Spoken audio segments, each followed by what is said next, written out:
misala ya satana na mboka. Oya sustango ya kolela lela te kometango ya kolata kanda esantu kotere mabala kopoko na mboka oyo.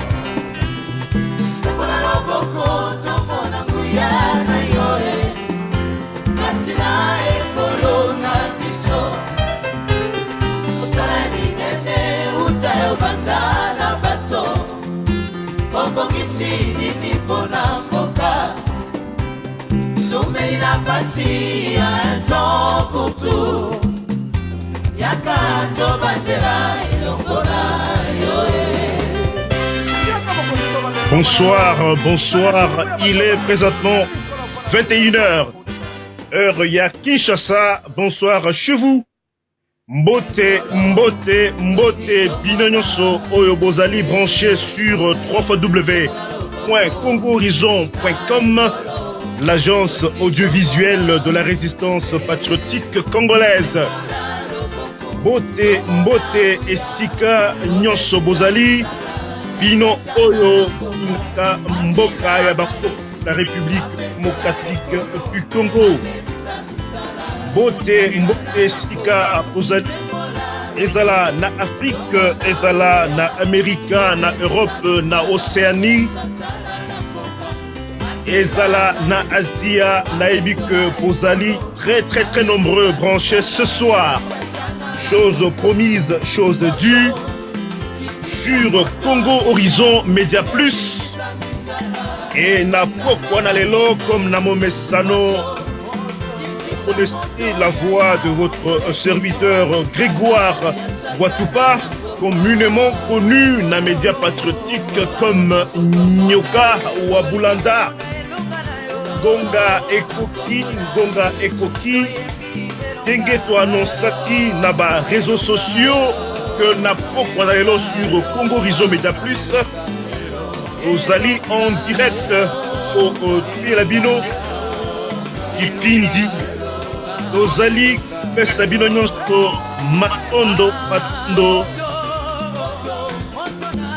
Surtout la Kostenga na invité Dangai Ameka un volume va écouteur naïe à la retour à radio. Merci Kingi. Merci pour la souplesse. Invité la biso la pokwa lelo comme annoncé. Na katia émission la biso ya Firimbi ya Nyoka Obulanda sur www.Congo Horizon Média Plus. Merci.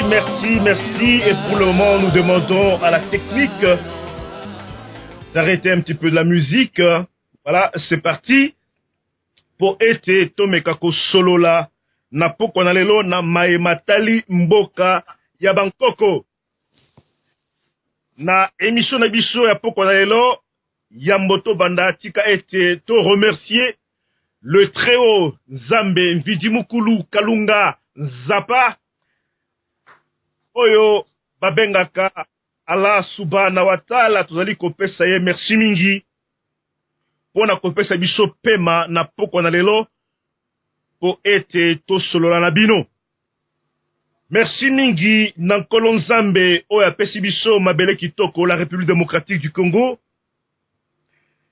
Esima ya kotonda ye moko Mvidimukulu tika ete to remercier nos ancêtres, ceux-là dont des oxyribonucléiques, l'ADN a été enfoui dans ma belle à Bangkoko pour être biso tozala na mabele okitoko au cœur de l'Afrique. Ici, à travers notre émission, il y a Nfirimbi.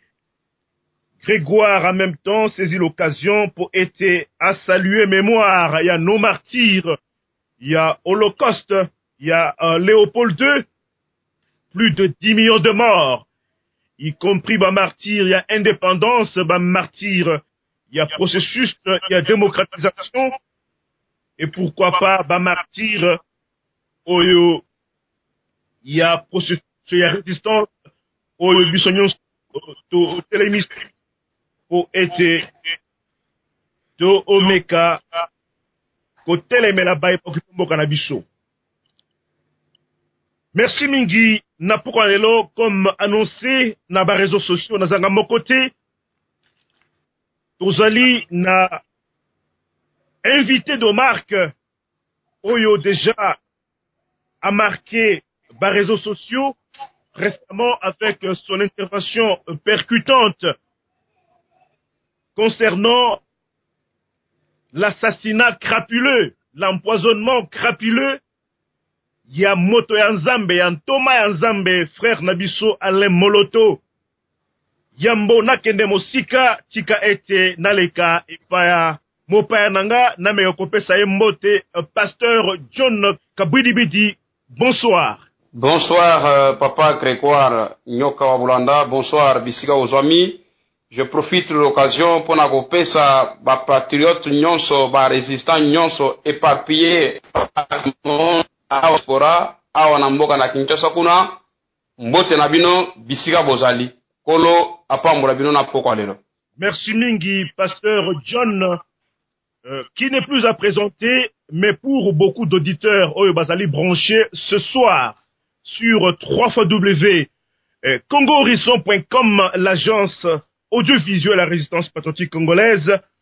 Nakomeka na saisir cette occasion pasteur John nameka a kosengayo omi présenter d'une façon brève au Salakanini, aux Alikovanda Wapi, mais ne fût-ce que par préfixe oya pasteur ebele ba deviner qu'aux alliés un pasteur kasimika kwa ibisabiso au Salaka Mosala oya pasteur na mboka nini et puis au Salaka penini à part Mosala donc il y a pastoral pasteur Topesio Maloba. Merci papa Grégoire comme on a pasteur John Kabwidibidi ndengo utukoloba. Précisément, et puis présentement, Nazali awa namboka Suède, précisément en Europe, na fandi la capitale na yango Stockholm, ndebisika na fandi, nazo exercer ministère pastoral. Musala ki pasteur tobandiango utamboka na Congo, toye pa iboye, parce que manda wana izalaki, nzamba bengi biso na musala wana, c'est ainsi que tozo acheminé a musala wana epa iboye na mboka na Stockholm. Nazali pasteur Mukambia Lingomba epa iboye na mboka na Suède. En dehors ya ministère pastoral, nazali ingénieur technicien en bâtiment et travaux publics. Tout ça ba étude na biso na Institut du bâtiment et des travaux publics na IBTP na mboka na biso ya Congo, précisément na Kinshasa. Donc, actuellement, naza pasteur Awa, nazo sala musala na Nzambe, na mboka na Suède. Je suis marié et père de 3 enfants. Tozana kati ya bitumba pona tila ko bundela mboka na biso Congo oyo ezali vraiment sous occupation ya ba étranger. Donc, d'une façon brève, wana ezali vraiment moi biographie na ngai pona ba oyo ba eta musu ba yebinga te. Kola pambola bino. Merci mingi apambola yo pe pasteur John. Oyo vraiment récemment ça l'a quitté une sortie médiatique na net pasteur au lendemain il y a assassinat crapuleux il y a ba occupant oyo babomi oyo bison tomba ya nkolo frère nabiso ale moloto kasi yebisa biso pasteur John eloko nini et motivaki yo po ete osala sortie oyo médiatique audiovisuelle wapi epai au telemelaki likambo ou bien ba contour il y a assassinat ou mort ya ndeko na biso l'illustre disparu héros national Ale Moloto. Ozuma loba pasteur John. Merci papa Grégoire, tout ça na bande konyoso bazali vraiment branché na Congo Horizon bisika bozali zambaza elongo na bino. Je pense que question na yo ezali vraiment textuellement pertinente. Et loko nini etelemisingai pona sa la sortie par rapport à la situation ya assassinat ya ndeko na biso Ale Moloto. Je pense que ngana zamona mboka. Je pense que je suis un patriote congolais. À partir du moment ya mutu oyo azana courage à telemi pour être à défendre mboka na Congo par rapport à ba principe ya Nzambe. Mutu wana tozomona que non pouvoir oyo azana kati na mboka na Congo oyo zo dirigé par des filles. Babomi mutu wana. Mutu oyo azana conscience ya mboka na ye. Mutu azana vraiment la conscience à ko défendre patrie. Eh ben en tant qu'un pasteur, en tant qu'un patriote, je ne pouvais jamais croiser les bras. Parce qu'en tant que Moussali Nzambe, Bible Solo Baboye était malédiction Nzambe, to kanda Nzambe, eza likolo ya moto oyo azo kanga vérité captive. C'est-à-dire, liwa ya papa na biso ale moloto, moi je vais le bien, et ne crois jamais kotika bana Congo indifférent. Et surtout, ba chrétien, soi-disant ba chrétien. Et surtout beaucoup plus, ba pasteur, ba homme de Dieu. Ngai en tant qu'homme de Dieu, muto nazo te loba na Nzambe, muto nazo sala musala na Nzambe, nazo mona pouvoir ya occupation, et zumbeli, et bomi mutu songolo, o azali ko défendre mboka na ye, et par conséquent, je ne pouvais pas me mettre à l'écart, parce que Bible le sol baboye, celui qui se met à distance, est l'ami de celui qui détruit. J'allais être complice na kati na likamboyo. Nzamba sukisinga, il faut na tele mana lobela yango. Bien sûr, bande ko bele ba lobela ki yango. Mais likambo ale moloto, il n'est pas normal. Même à l'heure actuelle, totika yango. Il n'est pas normal. Même à l'heure actuelle, tout ça est indifférent par rapport à la situation wana. Jamais du tout. Donc, ce qui m'a réveillé, il y a côté de ma kolobela likambo wana, papa Grégoire na bande ko nyonso, o bazolanda biso partout ailleurs. D'abord, courage à aller moloto. Musala zo sala. Niveau ya musala zo sala. Na bitumba oya zo sala pour attirer mboka na Congo. Et par conséquent, tokoka na maboko te, il fallait normalement à tout prix hausser la voix et monter sur le chrono. Kotalisa mokili et puis kotalisa ba Congolais ko réveiller bango. Ete muto asali likambo. Ayebani. To telema to bunda pona tina mboka na Congo. Donc, toka ko tikate liwa ale moloto et le kandenge wana ba assassiner ba tiele poison na pouvoir ya occupation makamunyon so yebani très bien par rapport à litnaye et puis pasteur ba fani na mboka na Congo ba fani na mboka na poto ba zolo ba keza volontaire na Nzambe ba zolo ba za ko linga na Nzambe ezali pasi na mawa bandeko na biso ba Congolais bisaka ko zali bino mutu bozola nanga eza pasi. Pour na komona que même les hommes de Dieu n'amboka na Kinshasa, partout ailleurs, et belé bafandi. À partir du moment où ils sont conscients que Moloto va tirer poison au pouvoir actuel, où ils ont la carte n'amboka na Congo, batu bafandi. Bible est solo baboye. Et que mutu oyo, celui qui ferme les yeux, na likambo songolo pakala, azali chargé na malédiction. Soki likambo estalemi na carte n'amboka na Congo, yo moni ke likambo wana iza malamute. Bible est solo recommandé biso. To dénoncer ba œuvre infructueuse à Satana. To dénoncer misala ya Satana.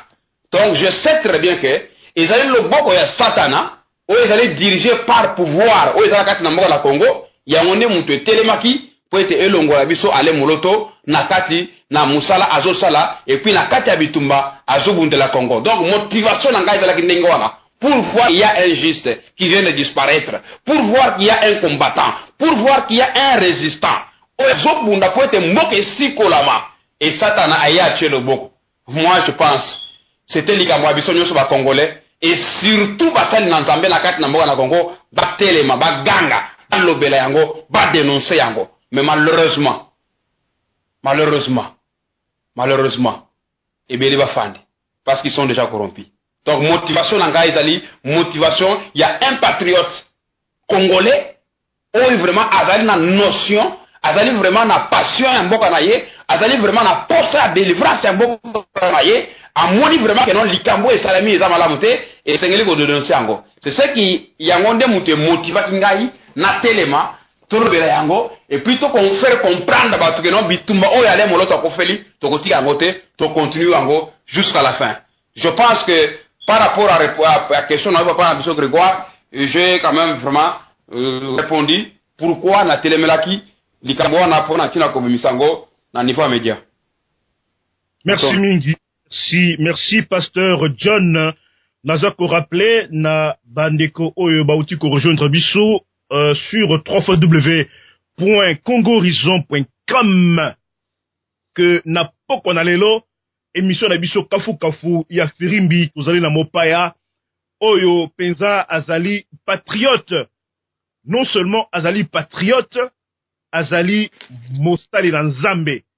Oyo na pokwa lelo, comme nous l'avons annoncé na ba réseaux sociaux, thème na biso ezali l'église corps du Christ na Congo face ya empoisonnement.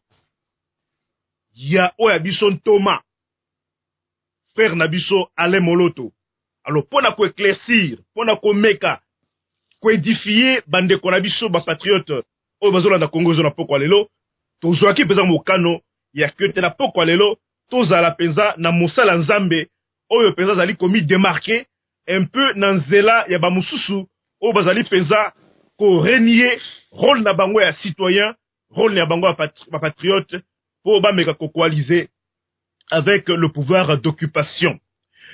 Pasteur John na pokwa lelo ezali peza honneur ya kozala na yo au micro la kisa na bandeko bazali peza pokwa lelo concernant sorti na yo médiatique au salaki il n'y a pas longtemps na niveau ya ba réseaux sociaux et sika peza au telemelaki likambo o ya empoisonnement ya ndeko na biso Thomas Otobengi frère Alain Moloto, que son âme repose en paix. Moto nanga mususu pasteur John ezali yaboye. À travers ba vidéo ebele ozali kotambola na niveau internet, to monaki l'une des vidéos oya biso Thomas frère na biso Alain Moloto alobi clairement que poison oyo batelaki ye ya liboso penza batelaki awa na poto.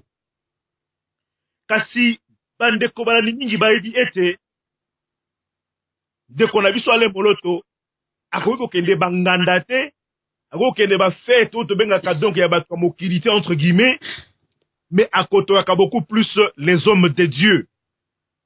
Tozali ko insinuer boye que d'après révélation oyo ya papa na biso Alain Moloto, frère Alain Moloto, ezali que poison oyo batele kaka na basali na Nzambe.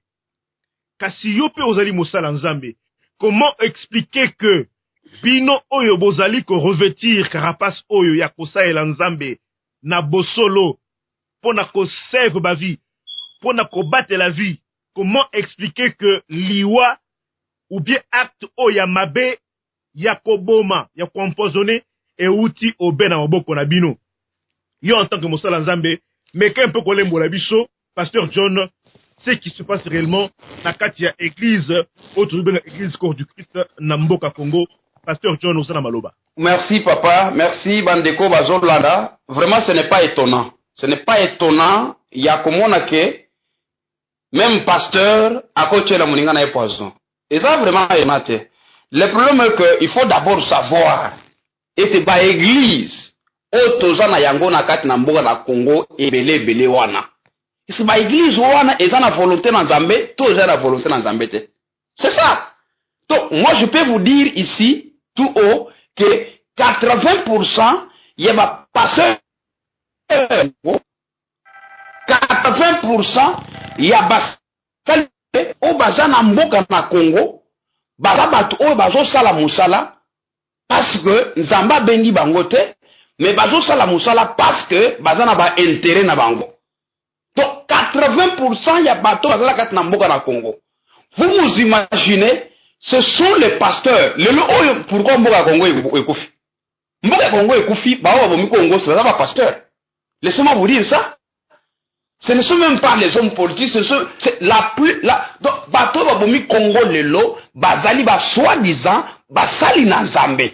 Ne ba bomi Congo. Basali na Nzambe balali simboka na Congo. Et laissez-moi vous dire que le pouvoir en place ne pouvait rien que utiliser basali na Nzambe, soi-disant ba pasteur wana, pour être baboma Alain Moloto. Combien bazana kat na mboka na Congo, bakangi bango ba aventurier. Combien bazana kat na mboka na Congo, ba organiser ba élection à bango imulu, ce sont des pasteurs, soi-disant les hommes de Dieu. Les Maluma sont soi-disant les hommes de Dieu. Donc laissez-moi vous dire, bandeko bazolanda baza à partout ailleurs tout ça, vous devez comprendre que milliers chrétiens à l'heure actuelle eza ya kopola na mboka na Congo. Mangomba eza ebele la kat na mboka na Congo, la plupart baza bat oyo bazo travailler pour leur ventre. La plupart baza bat oyo bazo travailler publicité na bango, pour na véritariat na bango, pour na avancement na bango, pour na mission na bango, mais au reste de bon sens, par rapport à souci à mboka ezate. Donc ce n'est pas étonnant pour na komona que non, ezaki un pasteur ou ezaki entourage à les moloto, soit un frère, soit une sœur dans le Seigneur, asali likambwana. Pourquoi? Parce que mboka na biso eza déjà kopola. Et la plupart des pasteurs, le oyo bazo ko vérité te, na rat na mboka na Congo. Bazo ko bundela mboka na Congo te. Donc c'est pour vous dire que non, eza likambo vraiment ko kamwa te, parce que même Yesu Masiya mona na Nzambe ye moko, mutu oyo abumaki ye, ezalaki un apôtre, un disciple, ezalaki un trésorier, Judas, abana ko bomba mbongo, na kati na lisanga Yesu Masiya, et c'était la personne oyo Satan a utilisé pour être aboma, donc Yesu Masiya. Donc c'est pour vous dire que parmi basali na Nzambe, parmi na kata milieu chrétien spirituel na mboka na Congo, ezali ya kobeba, pour preuve, bozo mwana na ngambasala na mbele kata na mboka na Congo, entre autres ba Mukuna, entre autres ba Onésime, entre autres ba Ngalasi, tout ça. Si vous suivez par exemple le dossier à Coutinho est en prison, vous trouverez Bangalasi baza dedans. Donc baza dedans na kata na ba dossier wana. Aujourd'hui, le pasteur Albert Lukusa de Lubumbashi a été tué. Est-ce que Kanambe Mutozaki poison a tué? Non, non. On a donné le poison à son proche collaborateur. Oyabanda Gosambe la naie pasteur Albert de Lubumbashi, yene muto avec ta poison. Donc c'est pour vous dire, papa, na bande ko baso na biso ailleurs tout ça. Na kat na Congo na biso makamuna Nzambe ezo contribuer pour na mal donc à un niveau très très élevé. Milliers chrétiens eza déjà ya ko beba ba pasteur bata déjà au sombama na pouvoir en place. Regardez pouvoir wana monsieur Kanambe. Baza na ba pasteur na bango. Baza na milliers chrétiens baza déjà na batu na bango, baza déjà implanté par-ci par-là. Donc c'est-à-dire que et l'on côté mutema côté kuna ezate. Et ce n'est pas même surprenant, il y a comme un pasteur nde mutozu poison atie. Même poison batelaka le moloto na gat na mboka na poto. C'est toujours sous commande, il y a monsieur Hippolyte Kanambe. Balanda ki moloto par tout à l'heure tout ça par toutes les façons, de façon que va atteindre yé. Baluki batu na bango par-ci par-là, soit disant basal na Nzambe afin que va tirer la le moloto poison.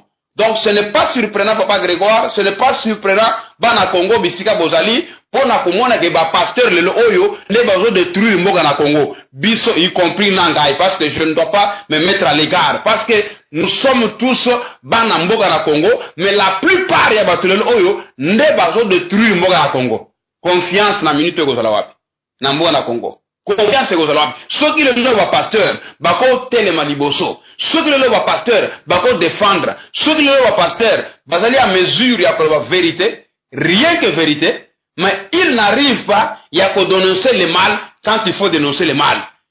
Vous voyez ça? Donc pour moi ce n'est pas surprenant. To makambo ebele le oyo et comme na kat na église. Botali bango musoko soit disant ba Patrice Ngoy musoko tout ça sur le plateau à télévision parce que le ba ça va démentir moko boye ezo simbate. Pour dire que non likambo poison te baza banane c'est pas chrétien yewana za na lingomba na ye donc il n'y a rien ya ko s'étonner là-dessus na tangu tozali awa na tangu na suba awa lelo oyo surtout na mboka na Congo milliers chrétiens eza ya kopola 80% ya soi-disant ba pasteur soi-disant ba apôtre baza bato bazo mandat et pas Nzambe te ils sont là pour s'amasser de l'argent ils sont là pour leur véritable ils sont là pour leurs intérêts et non pas pour un intérêt en Zambie, mais pour un intérêt à peuple. Donc, papa, et ça surprenant. C'est ça donc la carte millier chrétien, il y a des Congolais, et ça vraiment dinguewan. Mais c'est choquant. Pour voir que, Moutoloko la Ali Moloto a Koufi, bah pasteur, ou va aller vraiment la grande obédience, bah Zoko Kolobelate, les Gamboyale Moloto, même tout le monde dit que non, c'est la volonté de Dieu. J'ai suivi ma pasteur rebellé. Parce que moloto akufi ezali volonté na Nzambe ne muta autorisaka liwa nyonso ezali vraiment pasi mingi parce que liwa nyonso Nzambe azaka na volonté na yango te muta kokufa soit na masumu na ye moko muta kokufa soit na likambo pakala Satana aye ko ete abuma mutu ndenge tomonaka bato bazokufa na bapoison, bato bakufi na bandoki, bato bakufi na makambo ebele mutu akokufa soit na volonté ya nzambe asali parcours na ye nzambe azwi molimo na ye. Mais na kati na Congo mutu nyonso azokufa, donc lelo bapasteur bazoconclure que eza volonté na nzambe. C'est-à-dire que bato nyonso bazokufa na niveau ya est kuna nzambe alingi, bato nyonso bazokufa par-ci par-là nzambe alingi, bachevele bakufaki yao nzambe alingi. Donc c'est ça le discours lelo oyo bapasteur bazoloba na kati na mboka na Congo. Est-ce que bato masindo wana Pasteur John nazo kata yote musali na nzambe nazo kata yote nazo rappeler na bandeko bazali ebele branché na pokwa lelo sur www.congovision.com que tozali awa en direct avec invité donc de marque azali pasteur bien sûr pasteur John ya Suède, vraiment un patriote avéré oyo alobaki était à garder silence donc sur les circonstances oyo sali que oyo abiso nkulutu leki yaya ale moloto liwana ye leka inaperçu te kasi pasteur John yozolobate ale moloto azalaki empoisonné. C'est comme si position na yo ozali kokende à l'encontre ya majorité ya baninga na yo ba pasteur, en l'occurrence outi kotanga kombo ya Ngoyi Musoko otobengaka frère Patrice tomoni même ba pasteur rebelle bazoleka na plateau ya RTNC bazali koloba ete donc ale moloto akufaki donc d'une mort naturelle, donc maladie naturelle entre guillemets, denge même chako national lobaki kasi ozolobaki non liwa ya ale moloto ezali liwa oyo euti na maboko ya Nzambe. En même temps nazali ko ajouter que na mokolo ya funérailles ya ndeko na biso ale moloto, c'est comme si ozokende à l'encontre ya déclaration ya membre moko clé ya famille na ye ozali mwasi na ye aleki alobi te que ale moloto bomaki kasi alobi que Nzambe ayaki kozwa molimo na ye, donc ngonga na ye koki et que Dieu est au contrôle de tout. Ozomona te quelque part pasteur John ozokende un peu à l'encontre. Il y a donc point de vue vous allez partager et ça na kati ya libota et ça na kati ya lingoma la biso ya église Christ na Congo na zongi sima lobepa na yo pasteur John. Merci beaucoup. Merci beaucoup. Donc nazo kende à l'encontre bien sûr. Ne croyez pas que na makambu nyonso soki 100 personnes balobi oui et tout le monde doit dire oui. Jamais. Tozo soki to kotina kati na makomi okomona ba prophète nyonso 400 prophètes va tenir le même langage devant le roi. Parce que le roi kende bitumbo kolonga. Mais ba bengi prophète Michel ba zoye bisaye que non tenez le même langage de ces 400 prophètes là parce que tout le monde a déjà dit oui na voyage à roi. Mais yo soko yo le contraire et aussi mbaté. Mais Michel a dit la volonté de Dieu. Il est parti à l'encontre. Yabaninga. Vous imaginez, Moutoumoko face il y a 400 prophètes. Il dit autre chose. Et là, on n'a pas Grégoire, Bandeko Basolanda Biso partout ailleurs, il y a un Moutozo au Congo. Et là, on a Zobo Mabiso. Il y a des Bao Basiba Lobby déjà voyé. Tirana Landa Bango, par mon Angamoutumabe. Te. Congo est aussi le Manandenge Wanate. Congo est aussi le solo. Congo est aussi le vérité. Sauf yo yebi vérité. Oyebi ke batama bazana kata lukuta. Il faut dire la vérité. Même ceux qui sont blessés. Même ceux qui ont coûté vraiment vie au kufa pour natina solo. C'est très important. Donc même ceux qui va pasteur ba leki ba lobi. Ba muku na ba lobi ke volonté na Nzambe. Ba soko ba lobi ke volonté na Nzambe. Ba tu ba lobi ke volonté na Nzambe. Ngai na koyebisa bino ke eza volonté na Nzambe te. Laissez-moi vous dire encore, je contredis encore sa femme. Malgré moloto makamba solo na mwasi na ye. Tolandi tout ça ba mikolo. Tout ça ba na mikete? Tout ça ba mikolo. To yebi comment est-ce que masolo wana salemi de façon que mwasi moloto atele maloba. Bolandi yo na ngai tolandi bande ko yoso bazali bazolanda biso balanda ki image wana. Regardez apparence ya mwasi moloto. Biso bazali na musika. Moloto n'est pas mon frère. Tozala ki abattu tozolela. Tozolela moloto. Ma ina miso etanga. Mais moi c'est moloto tozoleka. bomona ki ma humeur na ye comme si mutu moko kufélité sourire na ye longi c'était une chose déjà bien préparée de façon que le discours na ye est fortifié peuple congolais parce que le peuple na niveau wana bazaki na kanda bolandaki banzembo moto ekita ezikisa misala donc pouvoir en place eninganaki alors pour apaiser le cœur apaiser mitema na bato il fallait battre les messages moloto bayebise makambo wana loba mais laissez-moi vous dire likambo na solo bango na média kono bake mutu soka moni ba ange cela ne veut pas dire que er na ekoki mutu nyonso malamu tango babomaka ye amonaka ba ange bayaka po ete bazwa ye le fait akomona ba ange ne justifie pas que loi ya moloto Dieu a voulu que moloto meure non dès son vivant tolandaki moloto il dit que mandefu c'est une réaction jusqu'à ce que Congo est sikolama le Congo est sikolami nante moloto akei qu'est-ce que vous allez me dire je suis un pasteur c'est pour moi au Canada qui disait que kokufa na moloto nzamba lingiam ils ont volonté na zam volonté na pourquoi parce que Moïse pa kufaki il y a les successeurs mais batubaso bosana pourquoi Moïse a kufaki Moïse a kufelaki nini faut pas confondre les choses Moïse a kufelaki punition na zam zam a pesaki punition par rapport ya ndenge Moïse a tambolaki Moïse a respectaki nzambete atosaki nzambete Dieu a trouvé bon à joyer azoyebisa que non okokota na mboka wana te la kozwa yo ce n'est pas le cas ya moloto babomi ekoboma par rapport à défense na ye par rapport à position na ye par rapport à patriotisme na ye même pouvoir en place na babiloko moloto banda kosala moloto banda koloba balengaki parce que moto na Nzambe déjà ezali kati na bango papa laisse-moi te dire bandeko bazolanda mwasi ya moloto ce qu'elle a dit ezali ce sont des histoires déjà montées les histoires déjà préparées je vous assure ici dans Musel Nzambe et Ramoto Kwagena Nute moloto a fait encore un grand travail ya kosala mboka na Congo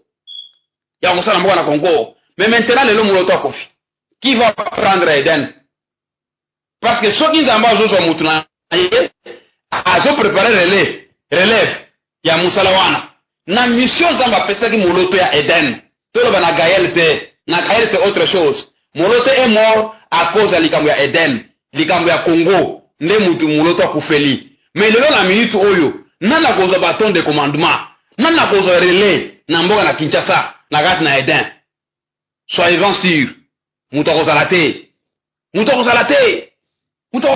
mais tant Nzamba zo mutu na ye azo préparer successeur na ye vous voyez ça azo bâton de commandement afin que musale tambola lelo ba nyonso bazokufa na kati na mboka na Congo balokusa bakufi tous les courageux meurent batu nyonso bazotira bazodéfendre Congo bazokufa mais les Congolais disent c'est la volonté de Dieu nyonso kaka Nzambe sa volonté na Nzambe vous allez me dire aujourd'hui que volonté na Nzambe ezalaka ba Congolais bakufa ba Français bakufa te ba Belge bakufa te ba Rwandais bakufa te ba Burundais bazala bien kaka ba Congolais bakufa 10 millions de morts volonté na Nzambe est batosili volonté na Nzambe c'est ça la volonté de Dieu Papa Grégoire na bandeko bazolanda ezali contradiction te ba pasteur ebele ba hôtel ma ba mukura ba kankeza bangalasi tous ces gens là ce sont des tombeaux blanchis basi ba kufa ba perdre mission na bango parce que vous devez savoir ce qui église ezokokate vraiment ko défendre ba contemporain na bango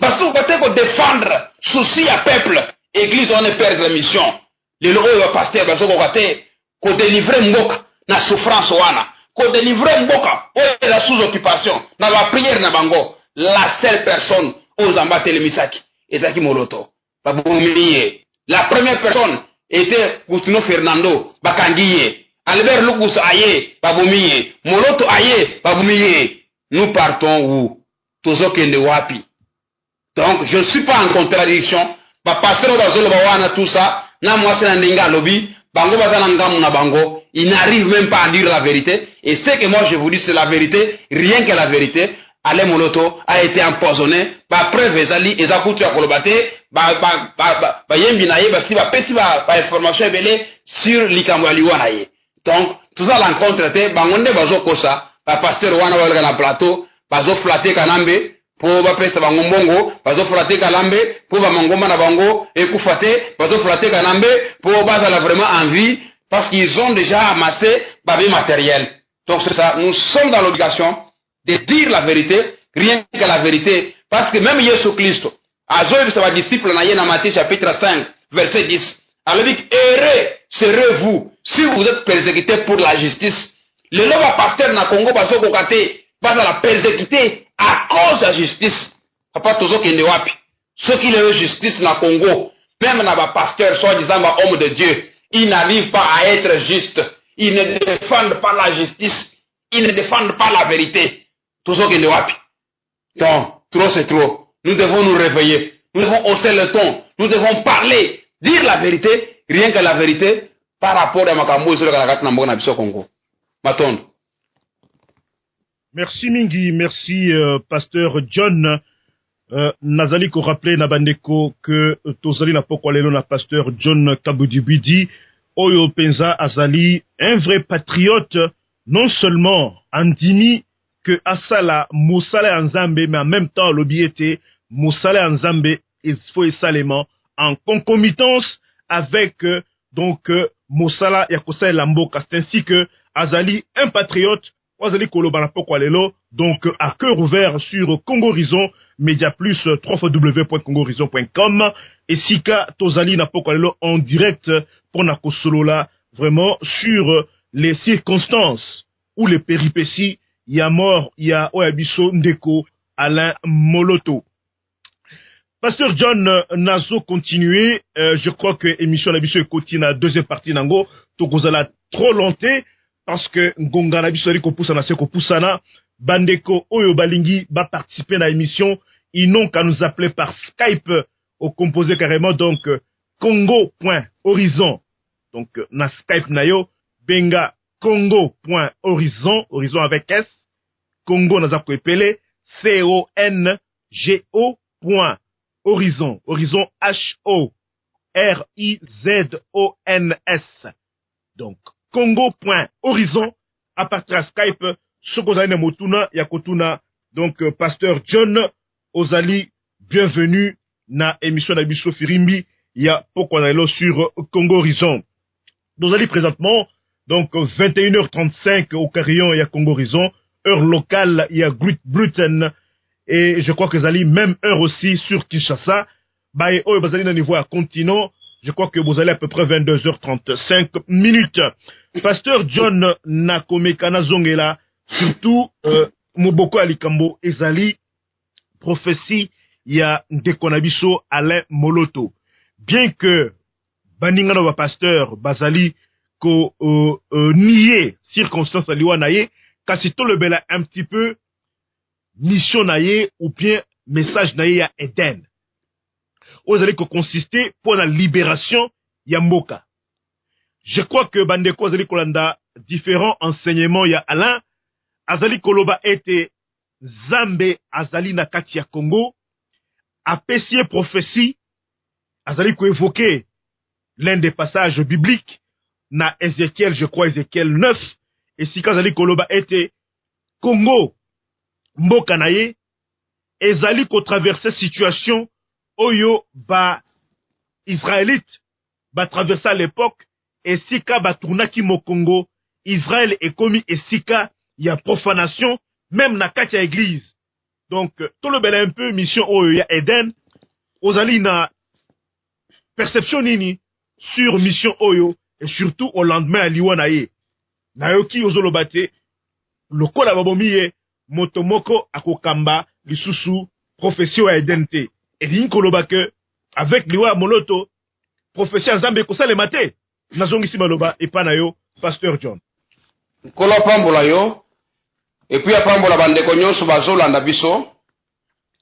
Tozolo bandingo wana pourquoi? Regardez par exemple Nzamba zo telemisa ale Moloto pour abonde la mboka na Congo. Ale Moloto oyo babengi na ministère pastoral te, ale Moloto oyo babengi na ministère évangélique te, ale Moloto oyo babengi na ministère prophétique te, parmi les 5 ministères, Moloto azate, matelemi.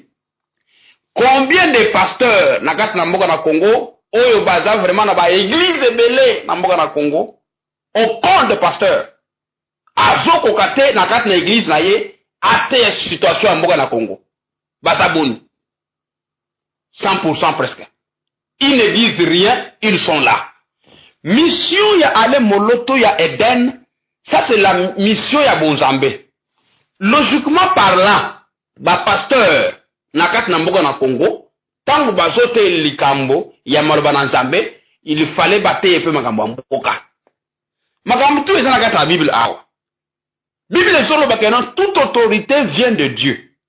Et les autorités sont les serviteurs de Dieu. Bible sont reconnaître Bakambi, ba président, ya république.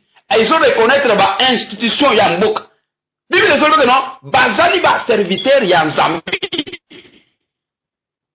Donc c'est-à-dire parler de la politique, parler de la nation, prêcher la conduite de la nation, ce n'est pas un péché. Na Bible quand on a d'autres à Joseph. Joseph na Égypte, mutu oya relefaki économie à Égypte, et d'ailleurs Joseph. Nata on a passe, roi afande à loti ndoto, mutu akolimbola zate, bakeko benga Joseph na kati na prison. Joseph aye, azo pesa ndimbola na ye, pour être Égypte et bigisama, devant les fléaux, liboso na nsala, et ba appliquer yango, ba vivre. Donc c'est-à-dire, toko balelo oyo kono, Joseph asalaki musala comme étant ministre à économie. Na kati na Égypte. Asimbaki économie. Ya mboka na biso. Mais aujourd'hui, le problème c'est quoi? Ba pasteur, ba kangenza et autres, basel bageno la politique c'est un terrain glissant, tout ça, parce qu'ils se sont déjà amassés de l'argent. Voyez ça? Bazo mona comme si que la politique c'est un péché, et ça est comme un tabou, bako le belango te. Mais non! Il faut le belango. Si je dis que à cause de Moloto à Kofi, qui va prendre Eden?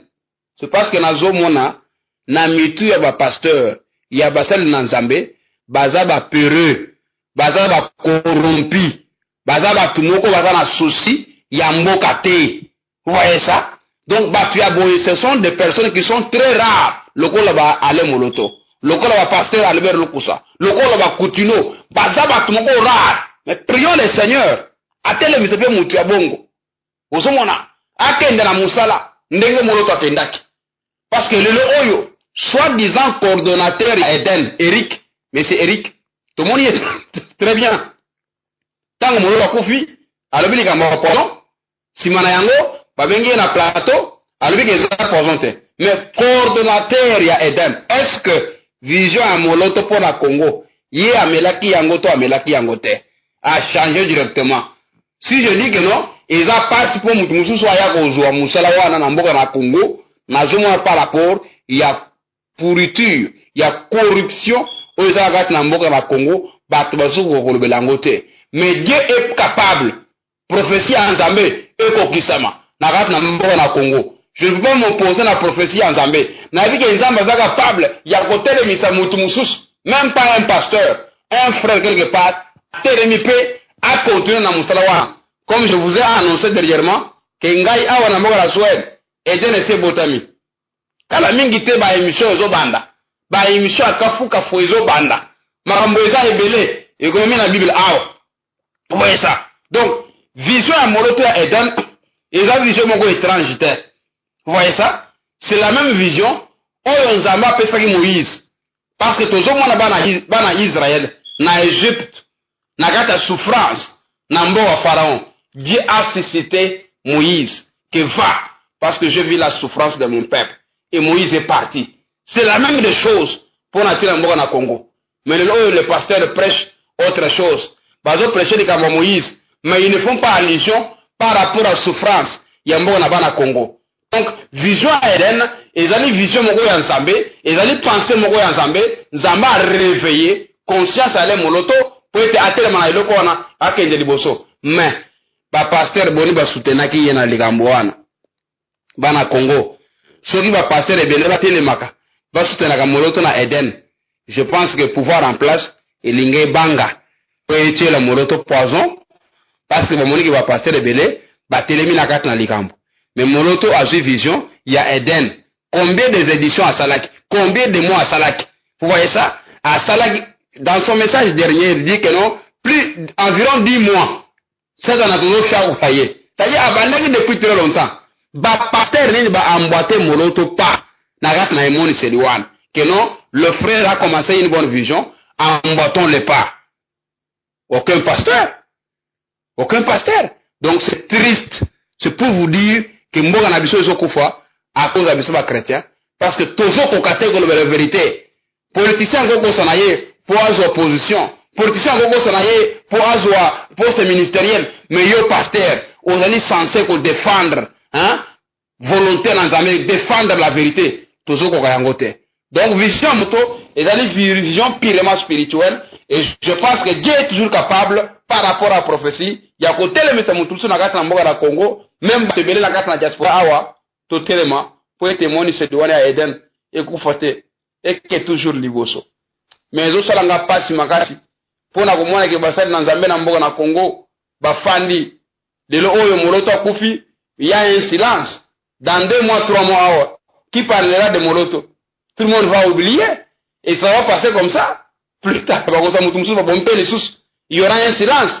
Albert Logo c'est mort. Silence est allé. Donc, qui en parle aujourd'hui? Donc, et puis, mon bateau a ni bien. Un Rwandais na mutu en bok. Mais les gens n'arrivent pas à dénoncer. Ceux qui battent ba muku na wana, ba les gens na batebele, ba kangenza wana, ba mutu galum, ils ont déjà batebele. Ceux qui battent le na réunion de bango ba pasteur, ba dénoncer misala wana. Nous devons voir, donc faire les enquêtes sur la mort d'Alain Moloto. Ça peut changer les données. Mais ils ne font rien. Ils disent que non, c'est la volonté de Dieu. Est-ce que nous allons continuer à supporter par comportement d'Engewana, il y a soi-disant Bassel Nanzambe, Namboga na Congo? Non. Nous devons dénoncer ça et parler tout haut. C'est justement ça. Papa Grégoire, Nabandeko Bassel Nabis. Merci Mingi, Pasteur John. Merci Bandeko. Naebi que vous allez brancher. Bien, vous allez causer un petit problème technique à côté radio, mais tous un petit peu au palier à ça. Équipe Nabiso technique, ils allaient comme attelé pour que émission Oyo, il y a importance capitale et continuer Koleka et Panabino sans problème.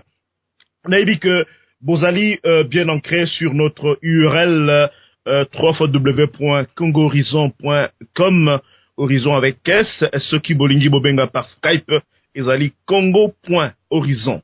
Congo.horizon, donc c'est là notre pseudo Skype, ceux qui bolingi vont participer en direct na émission la Bishop Pokwalelo, et sika tozali na oyabiso mbundele kolo, pasteur John ya Suède, oyo lelo atelemeli kambo oyo ebele aba pasteur surtout awa na diaspora bazongi sima manali kolobela ba ndimina bango bo solote ebele bakangi monoko yango et kozala peut-être donc ma petite question on a proposé na pasteur John ezali un peu quelque peu bizarre que jusqu'à présent total na ba réseaux sociaux c'est un silence donc de cimetière awa na poto avec exception ya kanayo Yomoko otelemi po ete olobeli kamboyo kasi ba collègue na yo bandeko na yo ba asala nzambe o tozala bango na diaspora to koloba te que bango pe soki bazala na Congo balingaki ba banga pouvoir d'occupation kasi bazali awa bandeko wana bazali awa. Comment expliquer que bandeko wana bazali na kati ya silence total okendeke donc na esika peza bateka jamais okoka bango balobeli kambo ya oya biso mobundele kolo ale moloto eloko nini ezosala ke même ba pasteur o bazali awa na kati ya diaspora o bazali censé ko défendre mboka ndenge yo moko za ko défendre mboka bango yo so bazana kati ya silence pas bango yo somé majorité na bango bazana kati ya silence. Pasteur John mekampe ko zamaloba ole mo leso likambo oyo ezali problème ya patriotisme. Vous savez, patriotisme ezali passion, ezali fardeau oyo Nzambe azocha na kati na mutu. Pour preuve, Moïse, avant d'être appelé par Dieu, azomona un Israélite, bazo betaye par un Égyptien. Ayeboyi azu Égyptien, abomiye, akundie na mabele. Notion ya patriotisme. Ya ko défendre mwana mboka, tango azana danger. bato ebele basala nzambe ebele même na poto awa baza na notion wana te. Lelo pasteur bazo parler makambo ya Congo so mal vu. Komona comme si que non basumuki. Nous avions tenu des conférences awa na mboka na Suède. Tumona makambo ya ndenge nyonso, ba critique ya ndenge nyonso que tobimi na vision en Nzambe, tobimi na bon Nzambe parce que je parlais likambo ya mboka na Congo. Et c'est triste. Mais il y a quand même certains pasteurs na mboka na poto awa tozomono bazoloba. Bazama mingi, même en Afrique du Sud kuna, bato bazoloba. Même na Paris kuna, il y a des pasteurs au bazoloba. Même na Allemagne, il y a certains pasteurs bazoloba. Mais nous pouvons dire que 90% des pasteurs dans le niveau diaspora, ils n'en parlent même pas. Vous voyez ça? Ils allaient vraiment tristes. Moi, je pense qu'ils allaient causant une notion, il y a patriotisme. Et puis d'autre part, et cause de la ignorance, parce que l'ignorance tue. Il y a des gens qui voient que non, si tu vas parler du Congo, c'est-à-dire non, au Sumuki, au Bimi Libanda, il y a vision à Bonzambe. Non, non, au Bimi Libanda, il y a vision à Bonzambe. C'est la raison pour laquelle j'ai dit que bah émission est au Banda Kosalema. Bah émission Banda Kosalema, émission est au Banda Kosalema, tout ça, n'a expliqué Makambu de A à Z. Pour na kolongola quelque part ignorance, où les alina kata mitu ya batu. Ils allaient passer. Basali na Nzambe, soki bozolanda, partout ailleurs, tout ça, mboka, ils ont mboka na biso. Le oyo tokoza la kaka teke non, to délivrance ya batu na kata na ba église. Mais oko délivrer mutu na église à partir du moment mboka ils délivré te. Osomante, ils a passé. Il serait important chercher d'abord la délivrance de la nation. Quand la nation sera délivrée, vous verrez même ba fidèles ou baza na kata na église, délivrance c'est quoi automatique.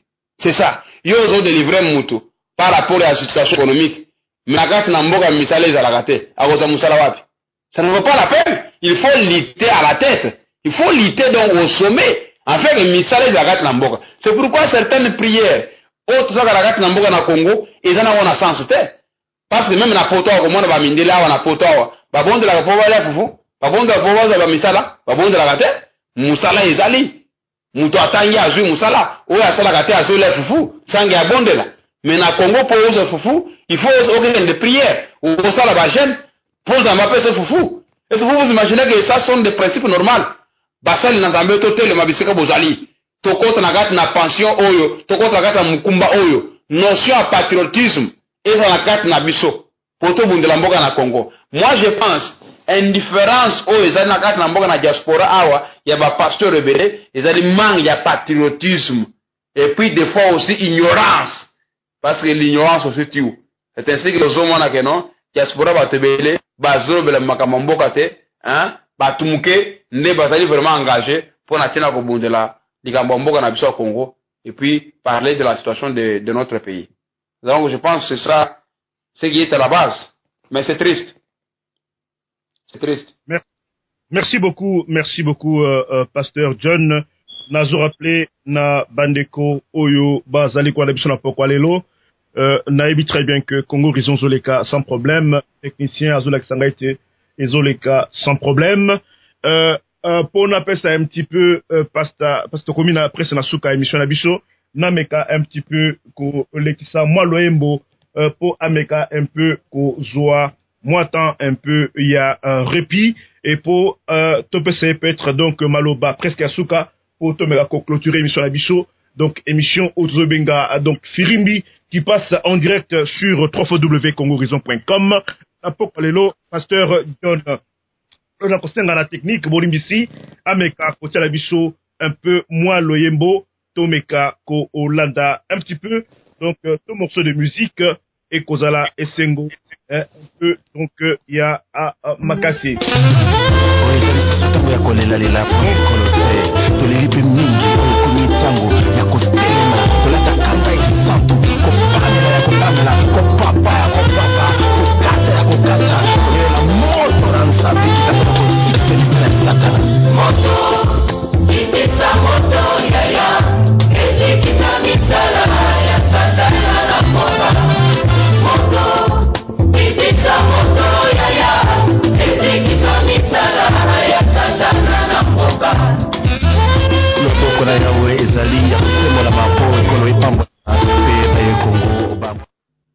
merci papa, merci parce que tu vois qui moi problème moko technique bande ko balandi to senga bolimbisi donc tu vois qui glitch moko technique eleka ki na niveau ya ba ondo na biso alors binomo we baka comment technique baka prise nango et ça là qui était coupure moko salema to senga bolimbisi donc notre technique ils ont continué ko bunda binomo ko boyebi dans quelles conditions tozali ko évoluer pour tozala ko contribuer na etumba oyo ko sikola mboka bankoko na poko lelo tozali na pasteur John Kabudibidi oyo peza azali un patriote avéré et surtout grâce à sa sortie médiatique récente sur les circonstances ya liwa ya oyabiso neko kulutu na biso ya na biso leki na biso frère Alain Moloto.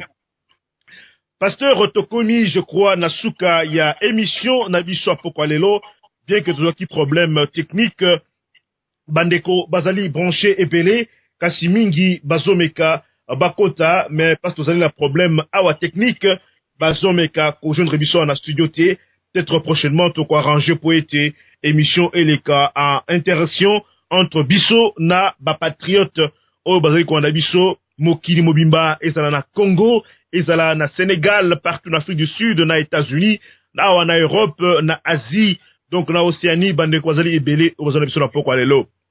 Mais quand un peu comme c'est biso pasteur, et lo konini ezali kosala que ezala côté ya famille ya papa na biso Alain Moloto, ezala ba proche na ye, tozomona mwa cacophonie entre bango. Ou évoquer le cas ya oyo ndeko tobengi Ndeko Eric, au lendemain, il y a Liwa, il y a Alain Moloto, alobaki moko, que a trouvé qui ba substance toxique, et Yemoko a ajouté que ba substance oyo et koki jamais koko transoto ya moto sans que ezala introduite par une tierce personne. Kasi Ndeko wana, coordinateur à Eden, blanchissement à cerveau, formatage à cerveau, aleki, non seulement il y a un plateau, la télévision ba occupant RTNC, ton monipe moto bazo benga président soki il y a ba musicien chrétien. Il y a moko pa aleki a martelé dans le même sens que Eric, que frère Alain, les alindé liwa nzambe. Lelo peza approche nini ozanango surtout vis-à-vis ya moto bazo benga ngoyi musoko. Tomona ki na stade. Leur population ezali ko bengana. Représentante ya pouvoir d'occupation, ministre wana wayaki, baye kozua moto oyo azalaki na capacité ya kolalisa peuple wana pungi. Frère Patrice, mais yo en tant que mosala nzambe avant aussi dit ça, ozali penza na perception nini sur rôle oyo ndeko na biso frère Patrice za ko jouer na kati ya Congo. Nazongisi malobe pa na yo. Ouais, na yebisaki au départ que pouvoir en place, ils ont travaillé pe na ba pasteur pour pouvoir régner na gat na mboka na Congo. Il y a des pasteurs, au bazali ba pasteur, il y a pouvoir. Bazali. Notamment batu lokola bango musoko wana. Baza batu ya pouvoir. Ce n'est que normal. Cacophonie wana et salema. D'autre part, à ce qui concerne de Gonabiso Eric, je peux comprendre qu'il était entre le marteau et l'anglim. Parce qu'à Zobanga, qu'il y ait peu bako bomaye. C'est justement ça. Y compris même famille à Moloto. Parce que moi, Sinaï a été beaucoup conscientisé, entouré. Na Bangalasi, Bate Belé, Basen Nanzambe. Ils ont fait visite là-bas.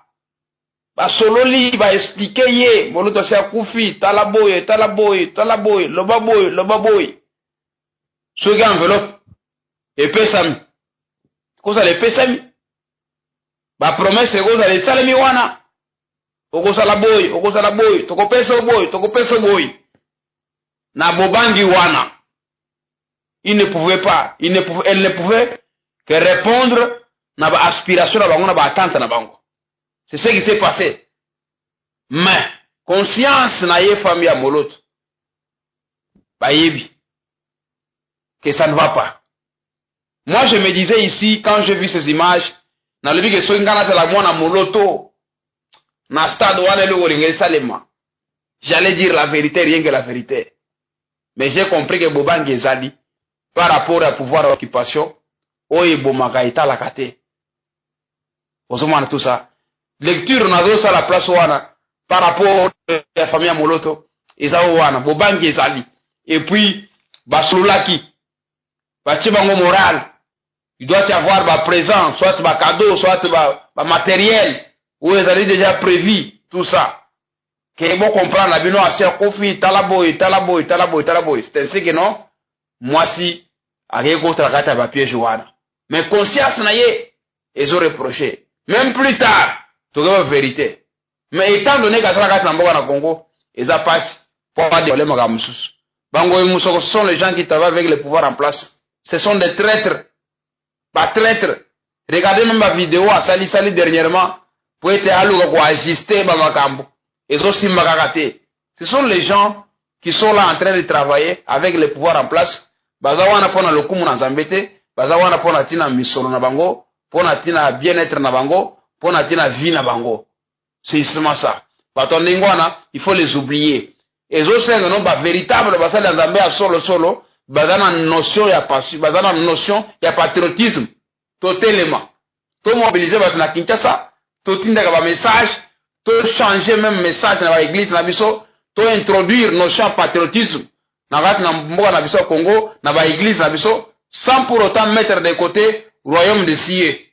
Voyez ça? Donc il faut passer à moi totalement, to se mobiliser, même na poto, tout ça c'est vraiment un réseau, il y a ba pasteur résistant.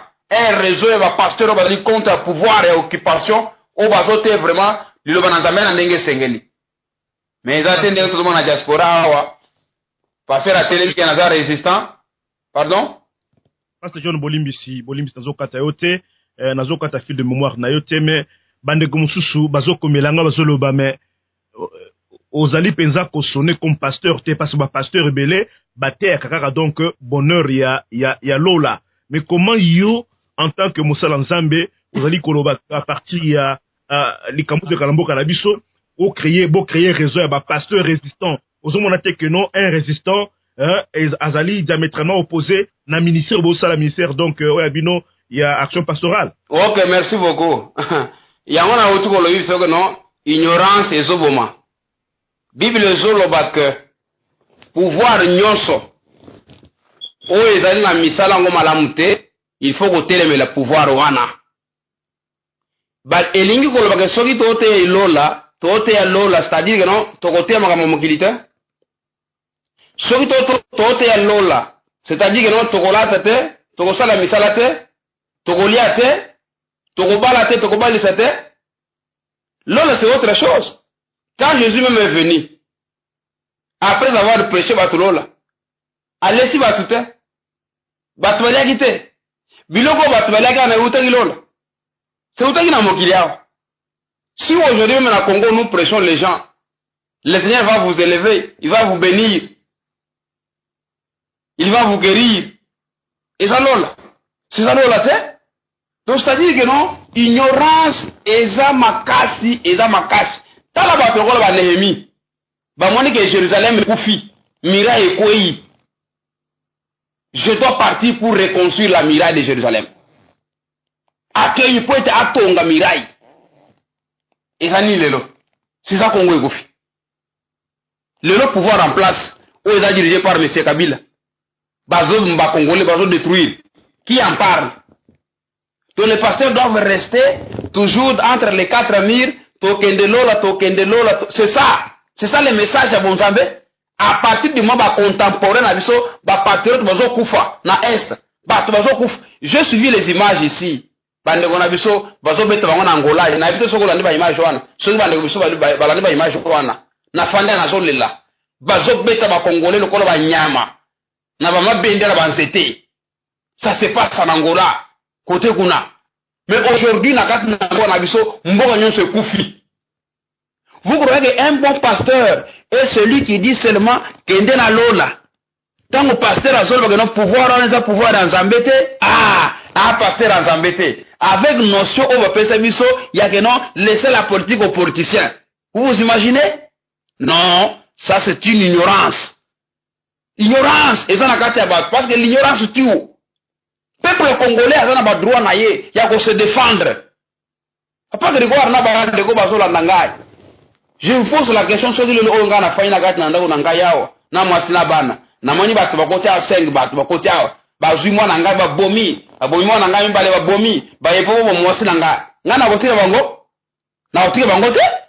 Na kozwa soki libende soki na papuli mutu moko, soki akufi. Est-ce que vous croyez que non Nzambe akotangela kama sumu? Kengana gena bomi mutu. Mutu ena kati na ndako na ngai, a violé mwana na ngai, a bomi mwana na ngai, alinga me mwasi na nganga te na bomi ye. Je, Nzambe akoloba ke non aza musumuki? Non! Congolais, nous devons comprendre Bagamouna Nzambe. Le problème c'est quoi? Na kati na Congo, nous sommes devenus très spirituels que Nzambe même. Toleki kutu Nzambe na niveau spiritualité, yangwana mboka nezokufa. Mboka ezokende. Mboka ezokweya. Parce que nous voulons être des gens très spirituels par rapport à Nzambe. Teolanga mutu apesi mutuna oya tuni. Laissez-moi te dire, kolobela likambo ya mabele, likambo ya mboka. Si aujourd'hui Moïse est allé en Égypte, il en Égypte pour quelle raison? C'est pour ainsi qu'on va en Israël. Il y a la souffrance. Il y a la lol. Et il y a la mogiliawat. Il y a la mogiliawat. Les disciples posent la question à Jésus, ils disent, Seigneur, tu nous as dit de te suivre, qu'est-ce que nous aurons en retour? Dans ces siècles, ils auront au centuple. Et dans les siècles à venir, ils auront la vie éternelle. Jésus a commencé par les siècles présents. C'est quel siècle? Sur la terre. Il dit qu'ils auront au centuple. Ceux qui me suivent moi, dans ces siècles, ils auront au centuple. Et dans les siècles à venir, ils auront la vie éternelle. Dans Congo, tous les pays mogo en majorité chrétien. Est-ce que centuple entre tous les misère, kolia atali pa cha ya pama na kati na mboka na Congo, komela tati ya pama na kati na mboka na Congo, mwana zobotama a éviter que mili kezalaka na kati ya vie na ye, bazali na kati na mboka na Congo. Qui va débloquer la situation si ce n'est pas la politique? Et si la politique qui est là n'est pas une bonne politique, est-ce que l'église doit se soumettre à une telle politique? Non, nous devons nous opposer na ba autorité en wana. Alors, ceux qui s'opposent na ba autorité en wana, nous ne sommes pas à l'encontre de la volonté d'Nzambe, jamais du tout. Et laissez-moi vous dire, pour préciser encore, nous devons résister à ce pouvoir-là en tant que les hommes de Dieu, parce que ça pouvoir, ils ont détruire, ils ont bébi ça, ils ont détruit. C'est ça. Ne croyez pas que... Allez, Moloto a lobby. Moloto a lobby que il y a des choses que l'État peut faire et des choses que l'État ne peut pas faire. L'Église et l'État doivent marcher ensemble. Ça, c'est Moloto. Mais moi, j'attends à ce qu'il y ait un autre pasteur à contredire Moloto. Pasteur, quand il a contredire le message de Moloto. Message au Moloto, il y a émission à Sala. Quel pasteur, quel frère, quel chrétien qui peut venir dire que non, ah, Makambo Moloto a l'obiwana, et ça, Makambo charnel, et ça, beaucoup dans l'icolote. Et vous allez me dire que Moloto va partir à l'enfer parce qu'il a défendu la nation? Moloto était un résistant? Vous ne le savez pas? Moloto a été un frère résistant. Il résistait au pouvoir de M. Kanambe. Il était un résistant. Et c'est ça. Donc, pouvoir l'union, c'est moment à partir à Misala na yango. À partir de Misala, n'est pas comment le pouvoir ou t'es pas dans Zambé. Ce qui Misala, c'est que ça pouvoir mogo diabolique. Que dit la Bible?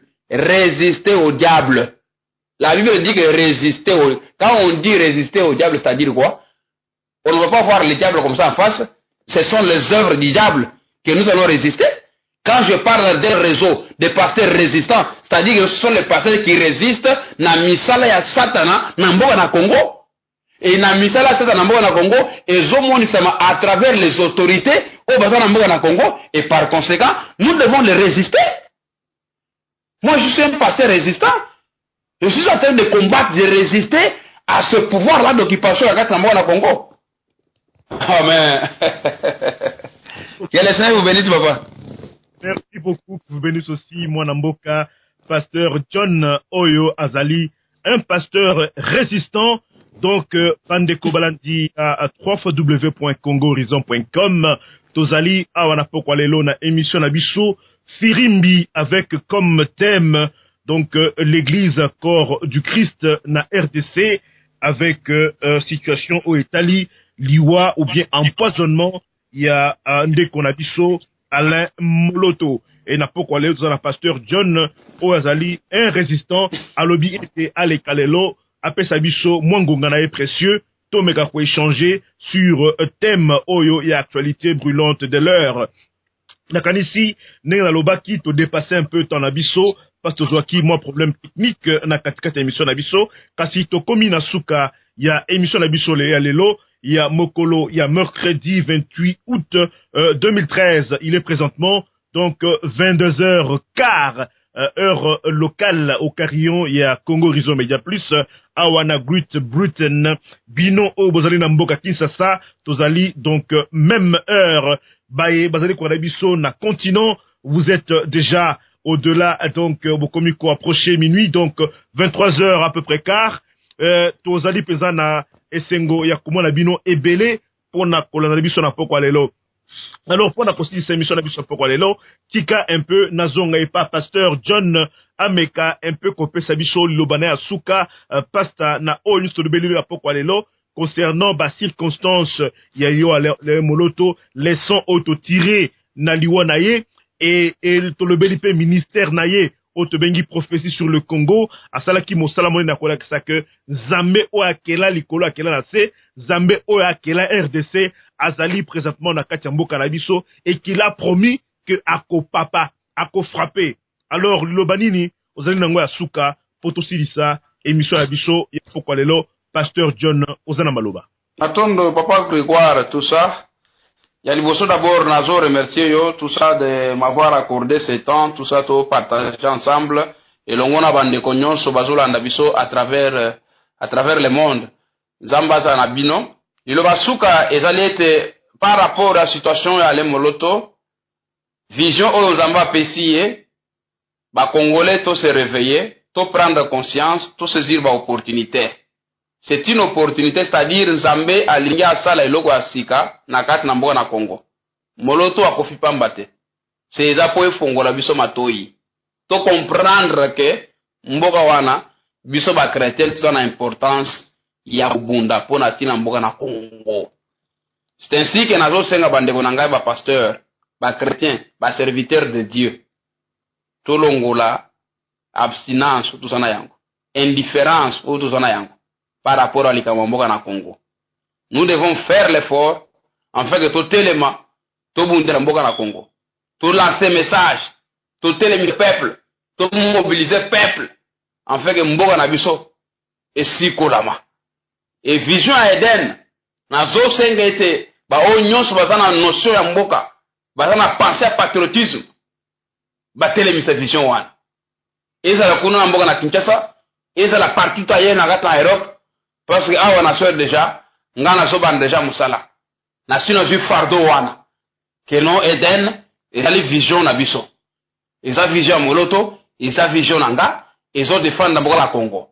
Donc mot de la fin, ezali ete bande ko ba congolais tuzala na mémoire ya mukuse te, mémoire ya mukuse tolongola yango. Et en plus de ça tuzala na analyse ya makambo congolais ezali kambo nyonso eye alobi lobi eleki réaction moko ezate.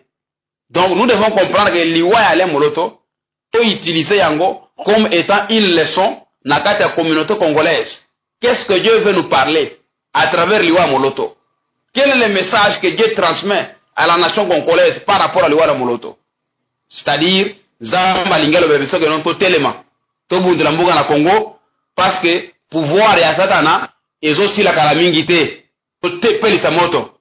C'est ainsi que na sengi bande kona biso ba congolais, ba chrétien nyoso bisika bazali, ba congolais bisika bazali, to télément, to bundela mboka na Congo, bisika tozali. Oza la chrétien bundela mboka, oza la non chrétien bundela mboka, en fait que tout le monde a lumière à Zambé et rayonné, tout le monde a régné à Yesu Masia, na rat na mboka na Congo. C'était ça, message nanga, mot de la fin, on a zaki nango, tout ça, bisika ozali, na pesi bande ko so mote partout ailleurs, ba o balandi biso na rat na émission oyo, Zambé a pambo la bino, tout ça bisika bozali papa Grégoire nkola pambola yo apambola bande ko nyonso bazo travailler na Congo Horizon bisika bozali grâce na Nzambe za na bino makasi na Nzambe eza la partage na bino Nzambe apambola bino apambola ipe nkolo oyo ntoma ya Nzambe. Pasteur John, merci beaucoup, merci oya biso pasteur résistant na mboka Suède oyo alobaki te zo secrétaire omeka kokanga ba fla na yo ezali à moi retour je crois na niveau studio à moins que ezala makasi okola na un peu na volume moko ya C parce que ngana zali koyoka moi retour. Merci mingi, merci pasteur vraiment pour la disponibilité na yo akanisi olakisi na poko lelo combien ozali na flamme patriotique na kati na yo parce que ebele ya ba collègue na yo ya musala ebele ya batoma ya Nzambe bazali kozwa distance na mboka na bango et pire ebele bazali copartiser avec le diable bazali copartiser avec ba occupants tels que Bangoyi Mulunda tel que ba oyo azali chef ya maison civile ya oyo tozobenga imposteur ya mboka na biso bango nyonso wana boye bazali komi benga basel na Nzambe kasi bazali kotala peuple na biso azali kokufa na nzala azali kobomama azali komi faire violer kasi yo na poko lelo osala exception olobi ete c'est vrai il faut servir Dieu c'est vrai ozali conseiller batu bonheur à lola kasi en même temps na siècle présent il faut peuple congolais pe à bénéficier au centuple oyo bonheur ya nkolo Nzambe o apesi biso mabele kitoko la République démocratique du Congo. Ezalaki esengo ya kozala na pokwa lelo la émission na biso Firimbi ya Congo Horizon Media Plus agence audiovisuelle ya résistance patriotique congolaise toko tuna un peu toko retourner na studio pour ameka ko tiala biso moi à Mondule pour tobanda carrément ko sala mosala oyo tozali peza ko sala mboka na biso bolimbisi babazanga na biso tomeka un petit peu go sala mosala oyo ya koyebisa bandeko na biso que mboka na biso jamais toko tikango na maboko ya bapaya toko continuer ko bunda kino mokolo to sikola mboka ya Bangkoko. Alors technique soki moyen zali omeka un petit peu ko tiela biso moi modulé to meka ko libérer pasteur na pokwa lelo ezalaki peza esengo ya kozala na ye na pokwa lelo. Alors on repart côté studio omeka ko tiela biso mondule et to libérer pasteur ezalaki esengo to remercier Nkolo Nzambe oyo apesi biso pema oyo andimi ete to échanger na pokwa lelo sur Media Plus. Quant à moi, Grégoire Nyoka Obulanda, je vous remercie de tout cœur. Congo et Bangkoko, Ezali, Congo et Nzambe. Peace, Esika, Akozali. Au revoir.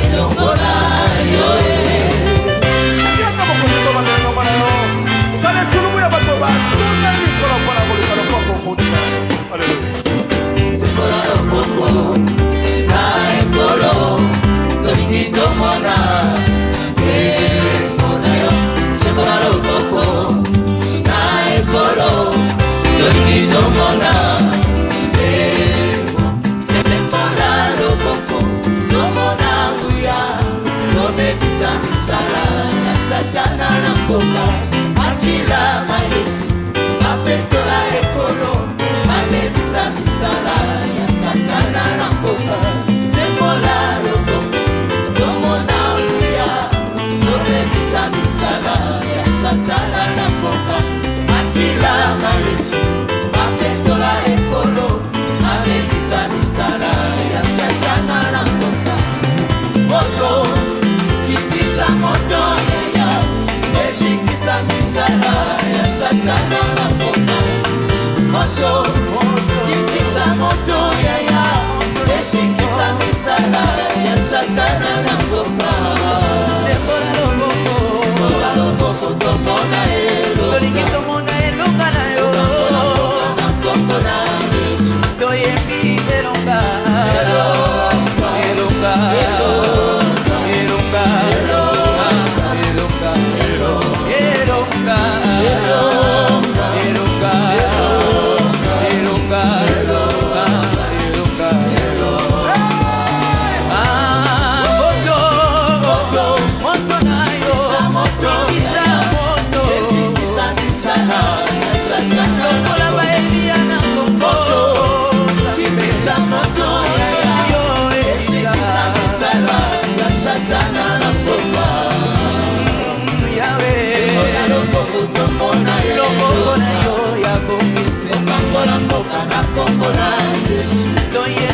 esikisa misala ya satana na mboka loboko mobali esala toza loboko tomona tokangola mboka elongo na yo tokonfese elonga elongo na Yesu elonga elonga elonga elonga elonga elonga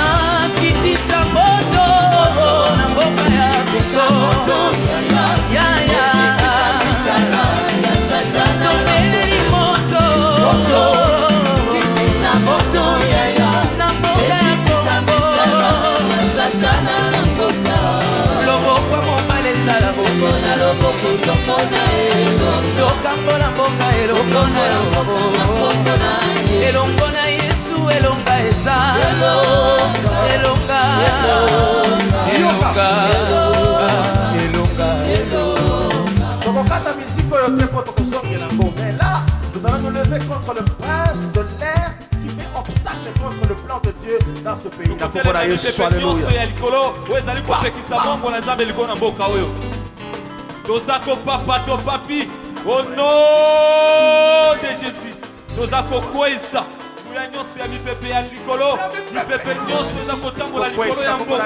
oyo ezali kopekisa londende ya nkembo na Nzambe epanda te likolo na mboka oyo toza kokweza yango na kombo la Yesu moto na Nzambe elanda bango na likolo moto na Nzambe elanda bango bipai nyonso bazali kosurvole au nom de Jésus na kombo la Yesu toza kokweza au nom de Jésus au nom de Jésus na kombo la Yesu Il y a des gens qui continuent encore à croire. Il y a des gens qui continuent à croire aux ténèbres. Nous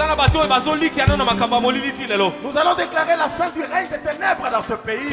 Au nom de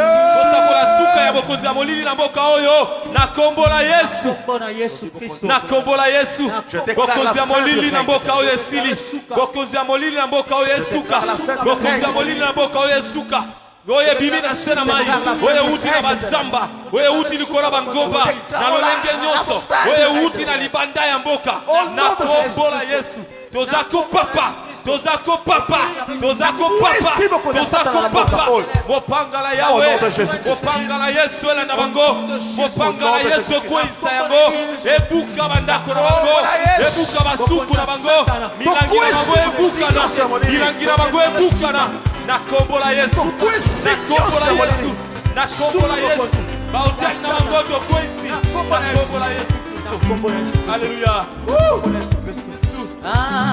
moto moto na yo isa moto lokola baelia na kongo kitisa moto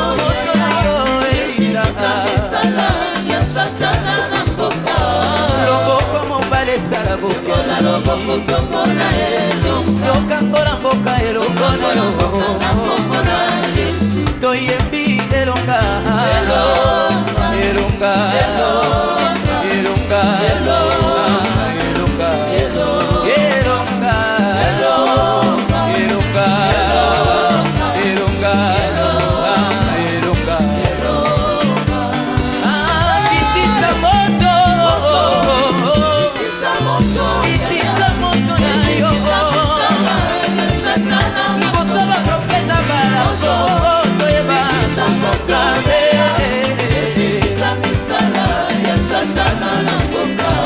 loboko mobali esala